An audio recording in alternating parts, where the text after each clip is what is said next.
a country known for its unique approach. July আন্দোলনে নারীদের অবদান এবং নারীর রাজনৈতিক ক্ষমতায়ন নিয়ে রোববার বিকেলে হোটেল ওয়েস্টিনে ভয়েস ফর চেঞ্জ স্লোগানে সেমিনার আয়োজন করে খান ফাউন্ডেশন।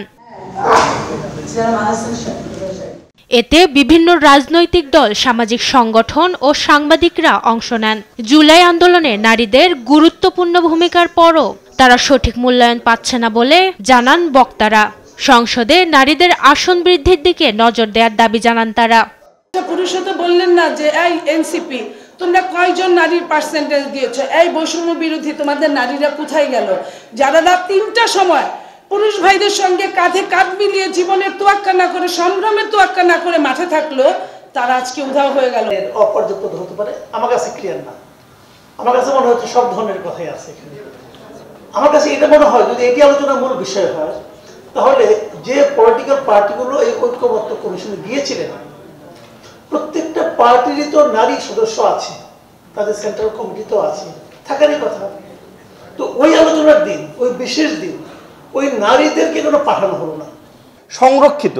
সংরক্ষিত দেওয়ার মাধ্যমে তো আমি মনে করি যোগ্য নারী নেতৃত্ব আসে না। আয়োজিত সেমিনারে বিএনপির স্থায়ী কমিটির সদস্য বেগম সেলিনা রহমান বলেন, সরাসরি নির্বাচনের মধ্যেও নারীদের আলাদা পার্সেন্ট রাখতে হবে। কারণ আমি বলি না এই মুহূর্তে আপনি 100টা সরাসরি নির্বাচনে দেন।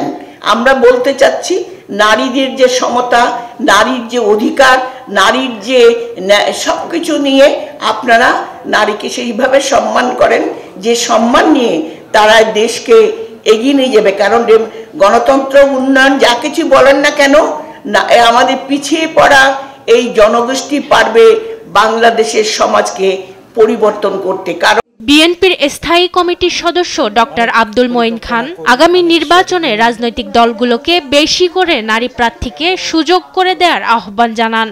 2026 সালের ফেব্রুয়ারিতে যে আগামী যে নির্বাচনটি আছে, আমাদের সব রাজনৈতিক দলগুলোর একটা সচেতন সিদ্ধান্ত নিতে হবে। আমি এটা বিশ্বাস করি যে আমরা যত বেশি সংখ্যক নারী প্রার্থী দিতে পারি, আমার মনে হয় সেই সিদ্ধান্ত নিতে হবে।